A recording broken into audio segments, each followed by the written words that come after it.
తప్పించిన అమరవీరులు అయ్యా జాగిరి. తెలంగాణ ఎవడయ్యా జాగిరి అంటే తెలంగాణ కష్టాల్లో ఉన్నప్పుడు కొన్ని దానికి హెల్ప్ చేసిన వాడు అయ్యా జాగిరి, పవన్ కళ్యాణ్ అయ్యా జాగిరి. ఎందుకు పవన్ కళ్యాణ్ అయ్యా జాగిరి అంటున్నానంటే 2020లో కరోనా వచ్చింది. కరోనా టైంలో పవన్ కళ్యాణ్ గారు 50 లక్షలు చెక్ ఇచ్చారు తెలంగాణ ప్రభుత్వానికి. 2020లో వర్షాల వల్ల పంట నష్టం వచ్చింది, అప్పుడు ₹1 కోటి చెక్ తెలంగాణకి ఇచ్చారు.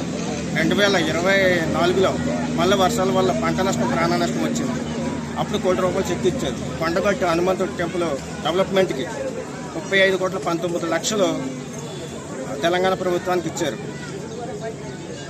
తెలంగాణ పేరు చెప్పుకుని బ్రతికే వాళ్ళు అయ్యా జాగిరి కాదు అయ్యా, తెలంగాణకి ఆపద సమయాల్లో ఆదుకున్నవాడు అయ్యా జాగిరి.